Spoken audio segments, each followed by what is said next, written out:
Bem-vindos ao treinamento de Firewall IP Tables. Nesse treinamento nós vamos ver o conceito de Firewall, saber como o IP Tables trabalha, como criar regras, fazer a manipulação das regras do IP Tables, fazer a análise, o troubleshoot do IP Tables. Meu nome é Ricardo Lino Olonca. Sou formado em Análise e Desenvolvimento de Sistema pela Unicastelo, aqui de São Paulo. Conheci o Linux em 98, na época do Conectiva 4 ainda. Naquela época era bem difícil carregar a interface gráfica, era difícil de achar documentação, né? Desde 98, então, que eu venho mexendo com Linux. A partir de 2002, foi que eu consegui, no meu desktop, substituir todas as aplicações que eu precisava lá do Windows. Então, a partir de 2002, eu trabalho focado só em Linux, né?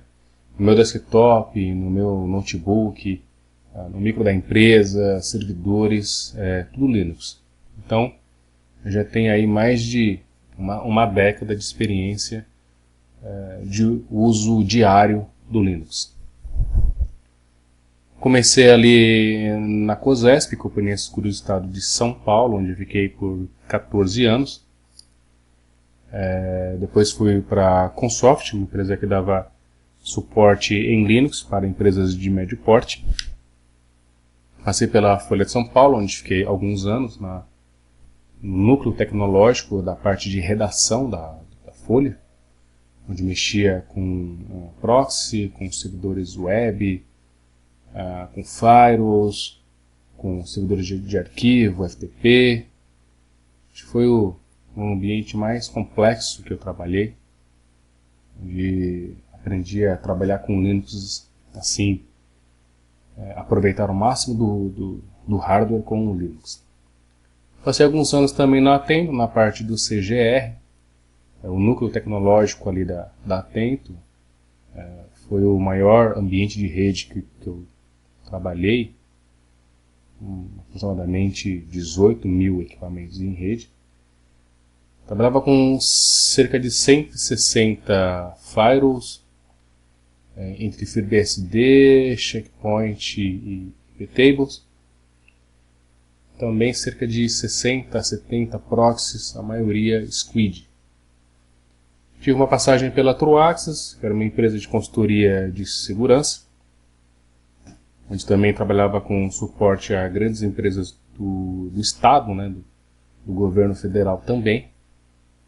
Passei pela BR Connection, dava suporte ao BR Multiaxis. E atualmente eu trabalho na Fundação Padre Anchieta, Rádio, Televisão, Cultura, focado na parte de Linux. Sou responsável por toda a parte de Linux, servidores web, servidores de e-mail, FTP, DNS, enfim. Possuo certificação LPI, Linux Professional Institute, nível 1. Também sou instrutor na ForBIOS Academy, ministrando treinamento preparatório de LPI, o treinamento 101 e o 102. Também ministro cursos de PFSense, de rede, do próprio Firewall IP Tables, entre outros. Estou também escrevendo um livro pela editora Novatec, Administração de Redes com Linux. Deve sair aí no primeiro semestre de 2015. Ele está em fase de correção. Escrevo constantemente aqui sobre software livre, sobre rede no meu blog, ricardolonca.blogspot.com.br. Também contribuo ali com o site do VOL, vivalinux.com.br, respondendo em fóruns, escrevendo artigos. Escrevo também no site da revista Linux Magazine, tem um blog meu onde eu falo exclusivamente de rede com Linux. Meu e-mail para quem quiser tirar dúvida, fazer algum comentário, quiser trocar uma ideia comigo, aí é ricardo.lonca@gmail.com.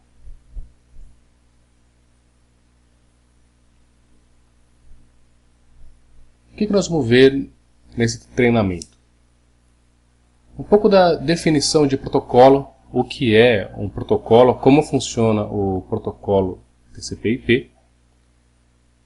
Vai ser um pouquinho necessário saber ali os fundamentos do TCP/IP, então eu vou fazer uma breve revisão sobre o protocolo TCP/IP. Os conceitos de portas UDP, TCP e CMP, como elas funcionam, como as aplicações trabalham com as portas, quais as diferenças entre essas portas. Como funciona um firewall. Para saber como funciona o firewall, eu preciso entender como funciona o TCP/IP, preciso entender como funcionam as portas. Depois a gente parte para o funcionamento do iptables em si. É importante entender o conceito. Quem está iniciando no iptables, às vezes fica um pouco confuso, não entende como ele funciona, né? Quando eu uso uma chain input, uma chain output, uma chain forward, então nós vamos mostrar um pouco do funcionamento do iptables. Vamos mostrar a chains padrão, input, output, forward, pré-routine, post-routine. Ao longo do treinamento a gente vai ver isso na prática. Vamos ver como criar chains personalizadas. Vamos ver também a parte de NAT, Network Address Translator, que é realmente muito usado hoje. Eu considero o NAT hoje uma gambiarra, para te falar a verdade. Ele quebra o modelo fim a fim, mas a maioria dos firewalls hoje, inclusive o iptables, tem o suporte ao NAT. Por enquanto, hoje em dia, não dá para trabalhar sem o NAT, então nós vamos ver como que ele funciona, criar algumas regras de NAT. Vamos ver também a tabela Mango do iptables, que é a tabela usada para fazer marcações nos pacotes. Você consegue fazer roteamento dinâmico, consegue priorizar tráfego, enfim. Vamos ver como salvar e restaurar as regras. Nesse ponto nós vamos começar a escrever um script. Existem várias formas de você manter as regras de firewall quando a máquina já inicializa com as regras de firewall. Nós vamos trabalhar aí com salvar e restaurar essas regras. Também criar ali um pequeno script para isso. Vamos ver um pouco da análise de log, como logar o tráfego. Às vezes você precisa que um determinado acesso seja logado para você fazer uma análise futura, para você ter isso documentado. Geralmente o pessoal loga somente o que está sendo bloqueado, mas nós vamos ver como criar essa log, como personalizar as logs do iptables. Uma ferramenta bem legal que eu acho, que é o FW Builder, que é quem trabalha com ASA ou Checkpoint, vai ver que o FW Builder ele tem uma interface parecida, mas com suporte ao iptables e também a outros firewalls, como o IPFW, por exemplo. Então é uma ferramenta bem legal, uma ferramenta gráfica, que facilita bastante a administração do firewall.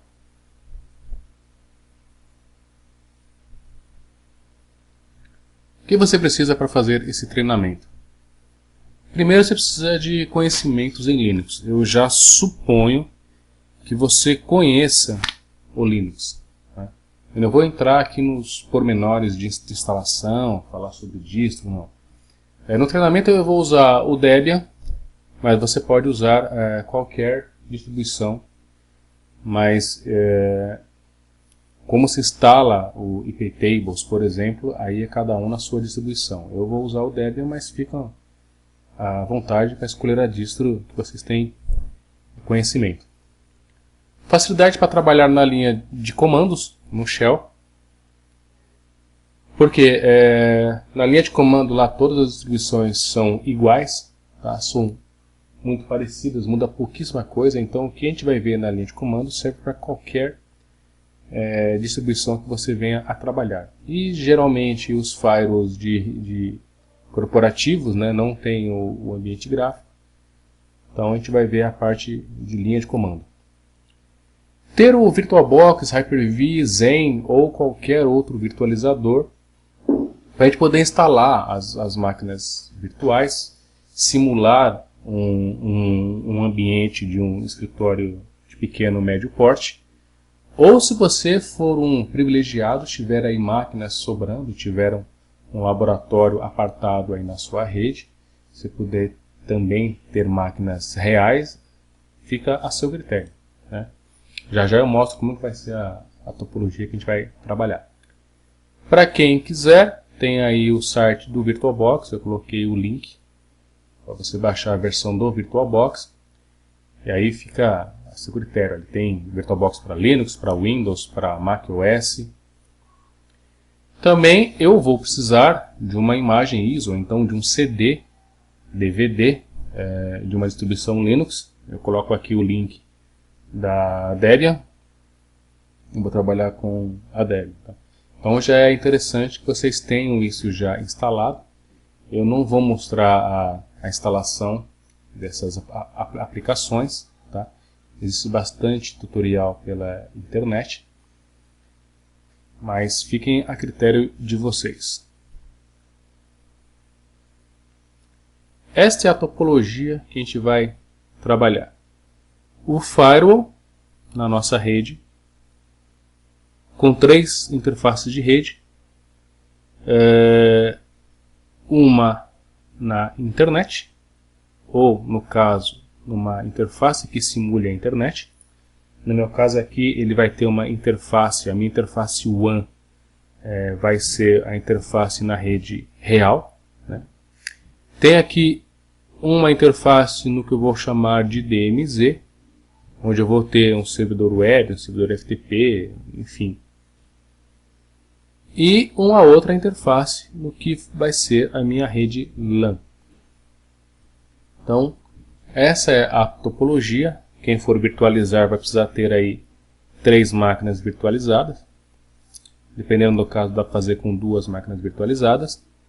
E nós vamos criar aqui as regras de firewall, regras de acesso ao firewall, de input ao firewall, regras de acesso à rede LAN, da rede LAN para a internet, por exemplo, e as regras de DMZ. Nós vamos criar, por exemplo, a internet acessando o servidor DMZ, que é muito usado aí em pequenas e médias empresas. Tá?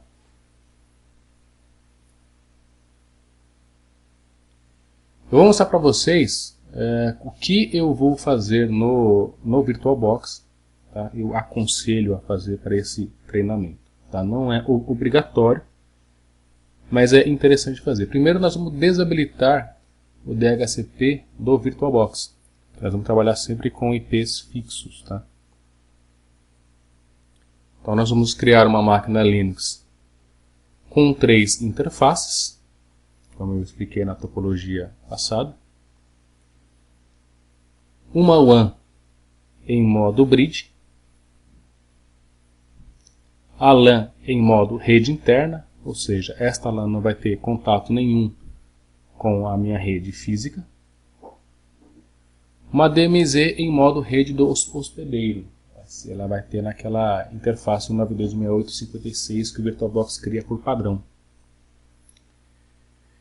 E vamos configurar o CD com a imagem do Debian ou da sua distribuição para a máquina da boot por esse CD. Eu vou instalar o sistema operacional com o mínimo possível. Tá? É isso que eu preciso fazer. Tá? Então, eu vou partir aqui para a instalação do Debian, só os pontos mais problemáticos. Né? E deixa eu mostrar ali para vocês primeiro o VirtualBox, que foi que eu fiz com o VirtualBox ali. Tá? Eu estou aqui usando o GNOME 3 Shell.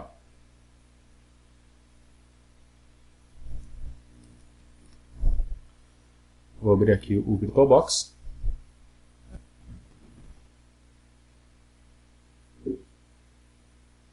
A VirtualBox abriu aqui, ó. Opa. Pra cá. Vou deixar os dois juntos aqui. Então, o que eu fiz aqui no Debian, né? No VirtualBox? Aqui no menu Arquivo, Preferências, Rede. Aqui a rede exclusiva de hospedeiro. Quem não tiver, eu já adiciono aqui o VBox Net 0. Vou aqui em Propriedades da VBox Net 0. IP 192.168.56.1. Eu vou desabilitar aqui o servidor DHCP. Essa é a primeira informação que eu fiz. Segundo, eu vou criar aqui uma máquina. Deixa eu apagar essa máquina aqui, que eu não vou usar ela. Vamos ver. Foi de um outro treinamento que eu dei aqui. Vou criar uma máquina.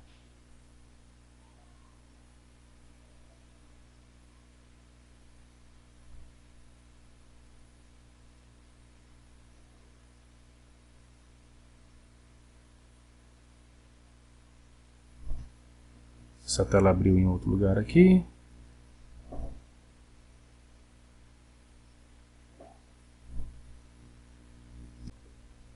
Vou criar aqui uma máquina chamada FW1. Máquina Linux. Debian 32 bits. Vou deixar isso aí mesmo, 512 de memória. Criar um disco rígido agora. PDI. Nesse caso, dinamicamente alocado é melhor para efeito de treinamento, né? Na prática a gente não faz isso. 8 GB dá e sobra. Então, criamos.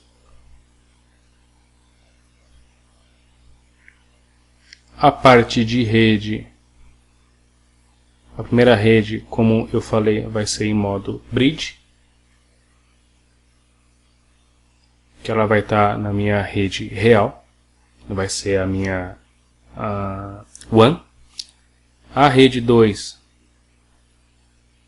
vai estar na rede interna, vai ser a minha rede LAN. E a interface 3 vai ser rede exclusiva do hospedeiro na VBox Net 0. E a parte de sistema, eu preciso ter certeza de que o CD está antes que o disco rígido. Na parte de armazenamento, eu preciso colocar ali o CD do Debian.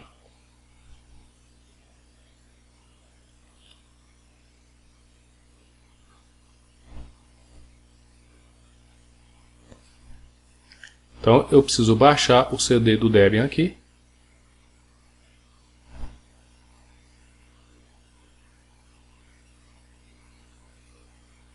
Vou acessar aqui o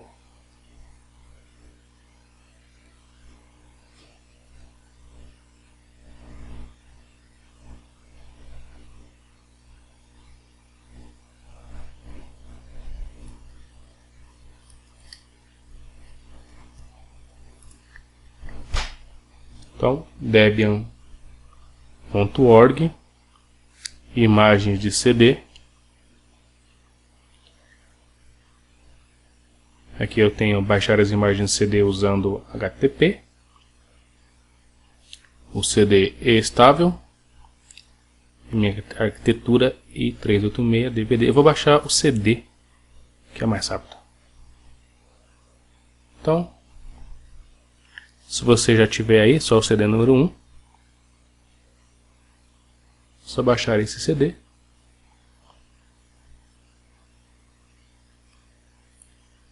Enquanto ele baixa aqui, eu não vou deixar vocês esperando 8 minutos na instalação. Então, assim que baixar, a gente volta a completar aí a instalação. Bom, já baixei aqui o CD. Vamos abrir. Ok. Então é isso o que eu preciso, né, para fazer aí a instalação do Debian. Tá? Eu não vou mostrar toda a instalação do Debian, só vou falar o que eu fiz, não vou entrar nos detalhes da instalação do Debian, tá? Mas o que eu fiz? Uma partição única, ou deixa aí a instalação, deixa aí uma instalação padrão dele, pode deixar como 1 GB de swap. Não vou selecionar nenhum pacote, então não vou fazer a instalação de nada, a gente vai fazer a instalação tudo depois do Debian instalado, vai instalar o Debian do zero. E como eu falei, a WAN vai ficar em DHCP nesse momento, então é como se ele tivesse fornecendo IP aí do seu SPID, do seu provedor de internet. A LAN vai ter o IP 10.0.0.1, a gente vai configurar isso depois. E a DMZ na interface do VirtualBox, 192.168.56.101. Senha de root e do usuário que eu vou criar, 123.456. Tá? Então, vou fazer uma instalação avançada, Expert Install.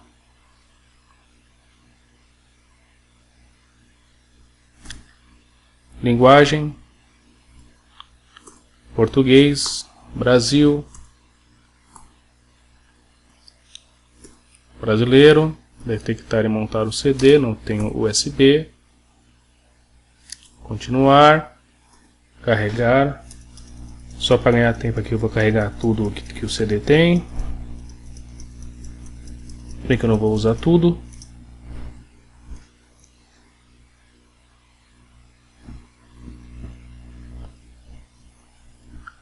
Então aqui eu vou instalar, detectar o hardware de rede, deve achar ali as 3 interfaces de rede, não vou usar USB,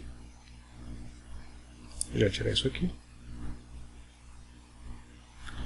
Configurar a rede, tempo de espera, é a ETH0, vai ser a minha interface WAN, dinamicamente sim.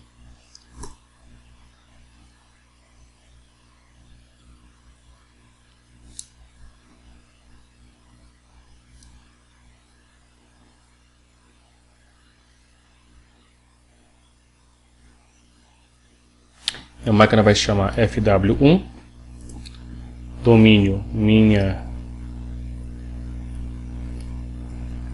empresa.inet,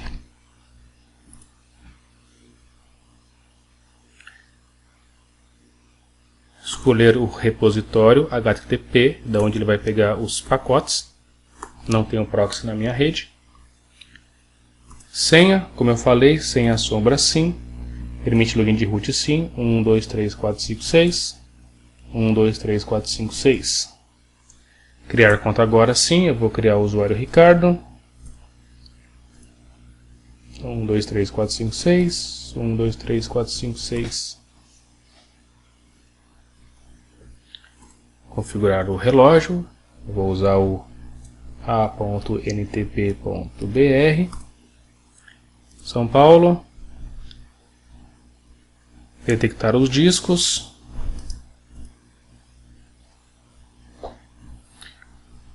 Particionar o disco. Como eu falei, eu estou pulando várias explicações, né? Eu vou usar o assistido, usar o disco inteiro. Finalizar. Sim. Porque o intuito não é ensinar como se instala uma distribuição Linux, né? Eu só estou mostrando o que eu estou fazendo aqui nessa distribuição minha aqui, o que eu instalei, tá? A imagem que eu vou usar, está instalando o kernel, vou pôr direcionado, para levar menos tempo aqui a nossa instalação.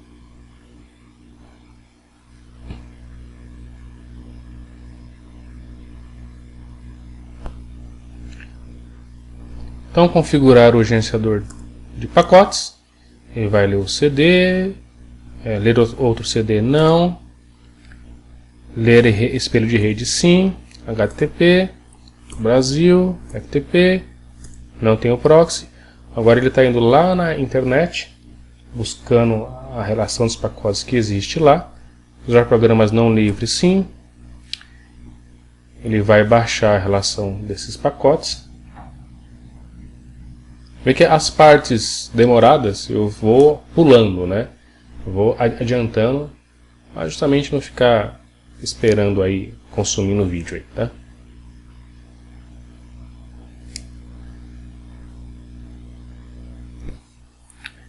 As atualizações, continuar, obtendo os arquivos.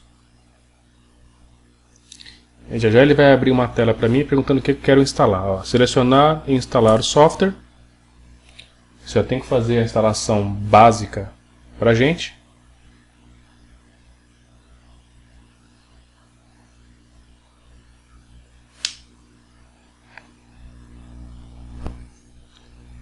Ele vai instalar o guest para o VirtualBox, se bem que não vai ser muito necessário.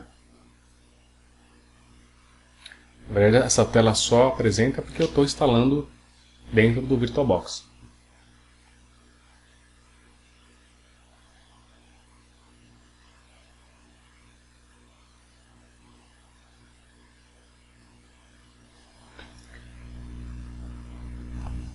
Participar do concurso de utilização de pacotes, como eu gosto de ajudar a Debian, sempre coloco sim. Aqui sim, o que eu quero? Não quero nada, só desmarcar tudo.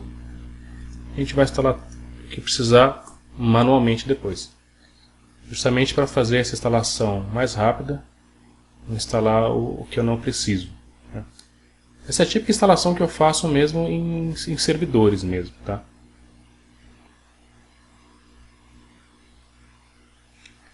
Instalar o Grub, senão a máquina não inicializa.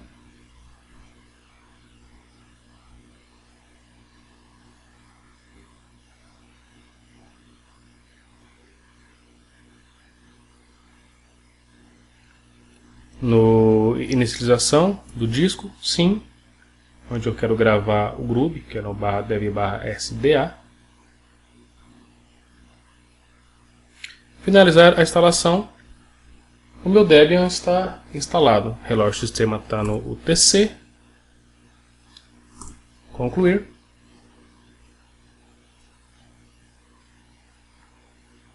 Só tomar cuidado agora se ele não está dando boot pelo CD. Ok, o CD está desmontado. Tá aí o meu Linux. Já está instalado. Deixa eu só ver se ele vai reconhecer as interfaces.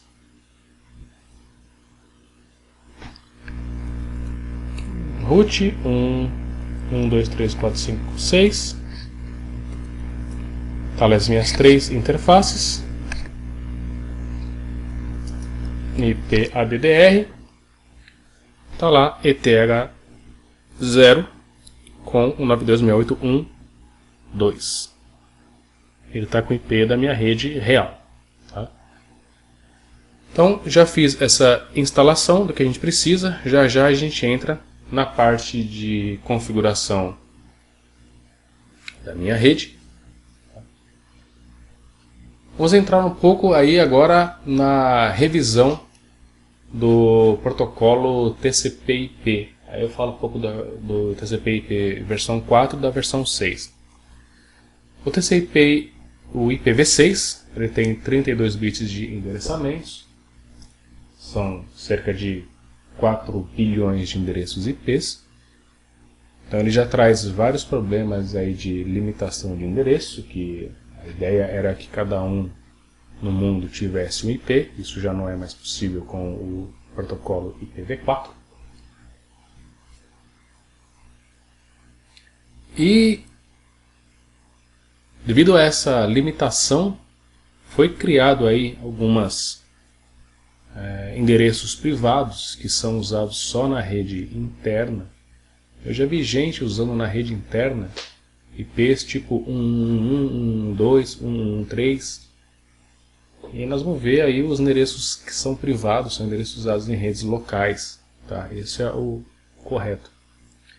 O IP 10.0.0.0/8, ou seja, a máscara 255.0.0.0, toda a rede 10 ela não é roteada na internet, é usada para endereços de rede local. 172.16 até 172.31. Todo esse intervalo é também um endereço privado, tá? 1/12. A rede 192.168, que é a rede mais usada, que o pessoal usa mais, máscara 255.255.0.0, também é uma rede privada. A rede 169.254, a famosa pipa. Então, quando uma máquina está configurada para usar IP automaticamente e ela não encontra um servidor DHCP, ela se autoconfigura com IP 169.254 alguma coisa, né? Mas só configura o IP também, não configura gateway, DNS, não configura nada. A rede 127, toda a rede 127 é usada para loopback, e aí eu não sei por que reservaram uma rede desse tamanho para loopback. Então, esses são os endereços que você não deve usar na internet, né? O primeiro e o último endereços de uma rede TCP/V4, uma rede IPv4, eles são reservados, que é o endereço de rede e o endereço de broadcast, eles não podem ser utilizados. E como é o protocolo IPv6? Ele tem 128 bits de endereçamento. Então não é apenas 4 vezes maior que o IPv4. Ele é milhões de vezes maior que o IPv4. Então com o endereço IPv6, entre algumas analogias que eu gosto de fazer, em cada milímetro quadrado da Terra, você conseguiria colocar 4 bilhões de internets IPv4 nele. Então é endereço que não acaba mais. Então o problema de limitação de endereços acabou. Ele também possui endereços privados, embora é aconselhável que todas as máquinas IPv6 tenham um IP público, que aí você consegue manter aí o modelo fim a fim da internet. Desde o início da internet era esse o princípio, né? Então, o endereço 2.2.1, que é o loopback do IPv6, ao contrário do IPv4, que ele reserva todo um intervalo de rede, no IPv6 é o 2.2.1, o endereço de loopback, um único IP. Todo endereço que começa com FE80 é o endereço que a gente chama de link local. Ele é um endereço usado para autoconfiguração, então toda a máquina esteja com suporte ao IPv6, ela tem esse IP, né? Esteja você usando este IP ou não. Vamos ver na nossa máquina que a gente instalou. Você vê que ela já tem um IP. A gente vê ali na... Vou pegar aqui. grep. Opa. E net6. Olha lá, a minha interface já tem um IP de loopback 2.2.1 e um outro endereço que é o FE80. Então todas as máquinas têm esse IP, independente de estar em uso, né?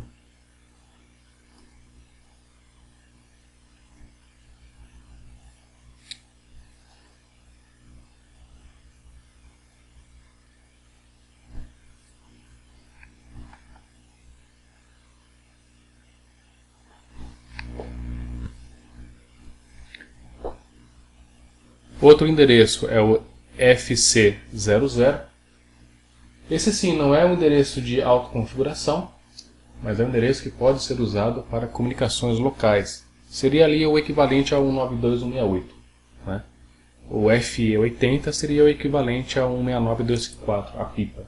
Então o FE80 seria a pipa do IPv6, e o FC00 seria os endereços privados, o 10 ou 192.168. Outro endereço reservado é o do 2001.db8. ele é usado para documentação.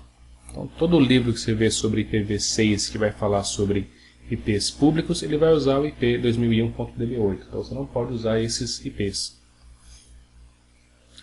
E ao contrário do IPv4, o IPv6, todos os endereços do intervalo podem ser usados. Não existe endereço de broadcast e endereço de rede. Tá? Ele trabalha de forma diferente. E o que é importante você ver quando eu falo aí de IPv4 e IPv6? É que cada um deles tem uma pilha, um caminho diferente. Então, o firewall iptables, por exemplo, ele vai trabalhar com o IPv4. Tem o IP6 table, que trabalha com IPv6. Então, pode ser que no seu firewall corporativo você tenha bloqueado todos os acessos IPv4 e esqueceu do IPv6. Então, as pessoas da sua rede podem estar saindo para a internet via IPv6.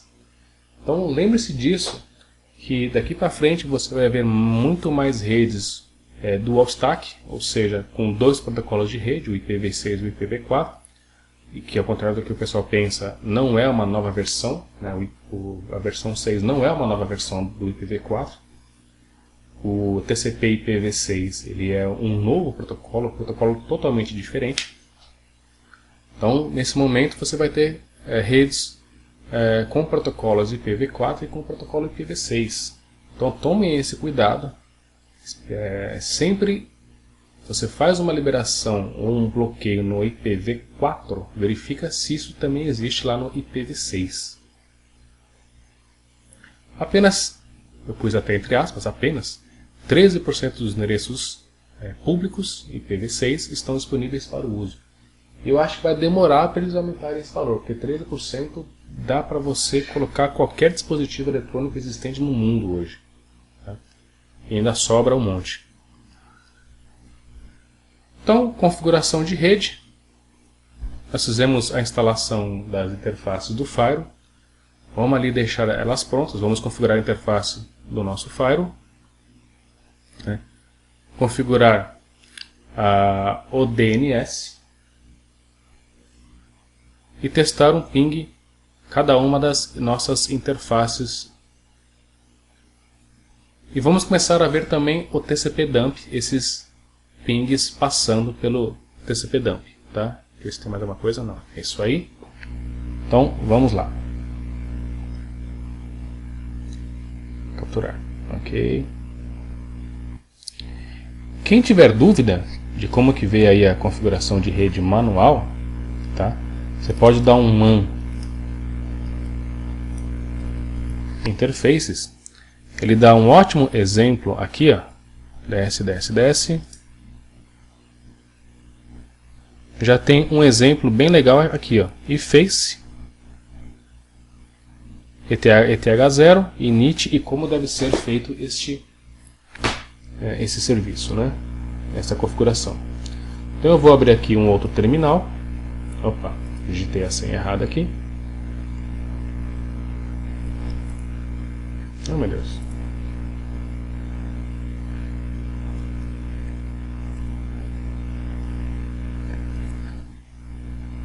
Vou abrir o arquivo de configuração de rede, Network Interfaces. Eu tenho aqui Hotplug ETH0, ele está usando DHCP. Eu vou configurar as outras interfaces e Face ETH1 e Net e Static. Vocês podem ver aqui, e Net Static. Address static da interface TH1 address e o IP da minha rede local, que vai ser 10.0.0.1. Outro parâmetro, netmask, a máscara de rede,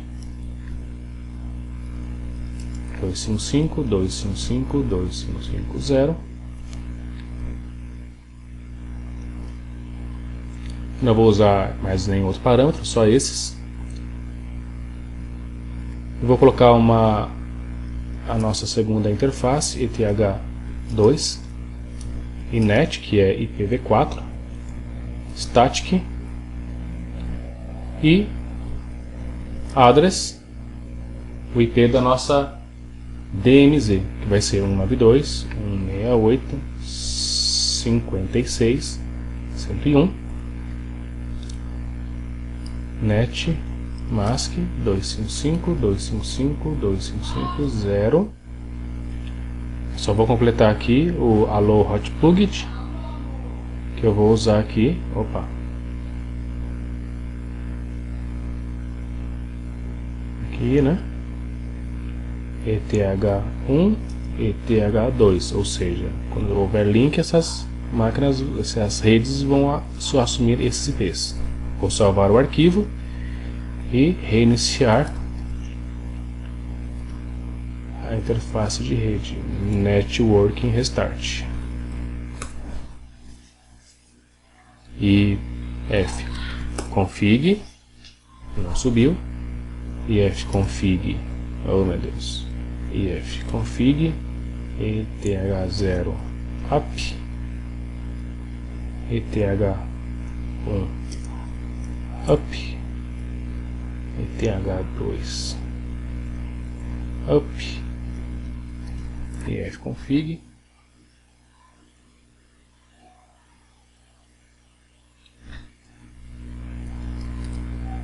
ETH0. Tá, ele perdeu a configuração de rede. DHC DH client ETH0. ETH0, tem que pegar ali a configuração de rede e fconfig ETH0. Deixa eu tentar pingar, ver se ele pegou o gateway corretamente. Netstat -nr 192.168.11 ping 192.168.11. Ok, eu vou ifconfig ETH1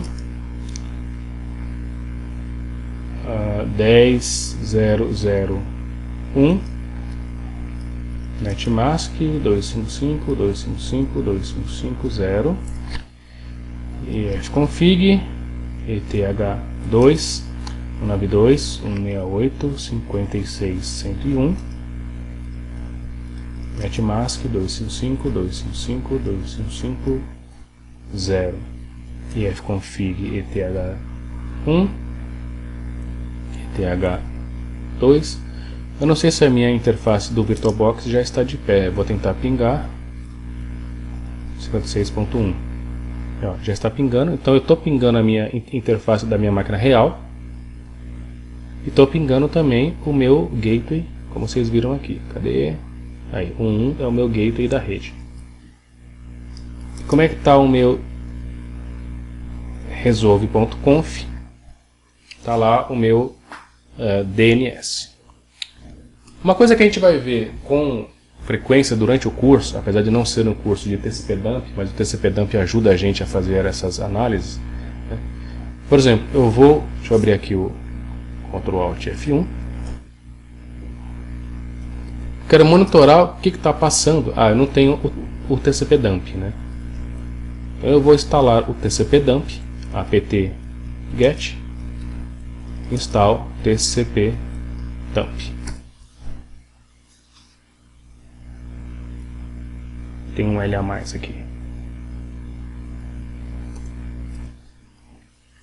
Então eu vou baixar o tcp/dump. A gente vai usar ele durante o nosso treinamento. O tcp/dump ele é um sniffer de rede. Ele vai monitorar o que está passando pelas nossas interfaces. Então fica fácil da gente saber o que está sendo bloqueado. Enfim. tcp/dump -lni ETH0. De tanto a gente usar alguns parâmetros, a gente acaba esquecendo, né? O L é o modo promíscuo, o N é para não resolver nome e o I é a interface que eu quero monitorar. Então, interface ETH0, eu estou monitorando. Eu vou dar um ping aqui. 92.6811, que é o meu gateway, está lá o ping passando. Então eu estou vendo o ICMP request, echo request, ICMP echo reply, ou seja, saindo da minha rede, está nessa linha aqui, né? E voltando, está indo da minha máquina, voltando para a minha máquina. Eu posso fazer um teste de novo, só para ver se eu estou pingando o Google. Ping www.google.com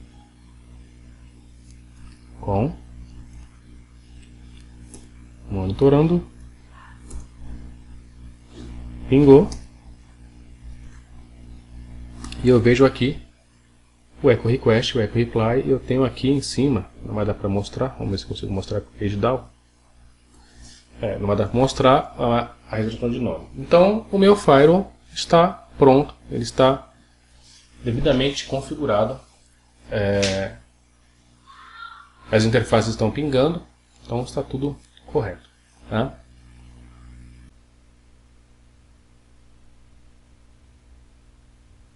Bom, essa foi a nossa primeira aula. Instalamos o nosso ambiente de acordo com a nossa topologia.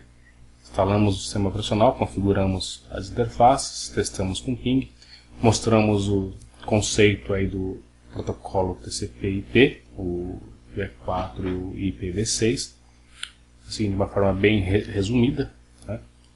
Na próxima aula nós vamos tratar de explicar os conceitos de porta e ver como que os firewalls trabalham e como trabalha o nosso TCP/dump. Tá? Vamos começar aí nas primeiras regras. Ok? Então, um abraço, até a próxima.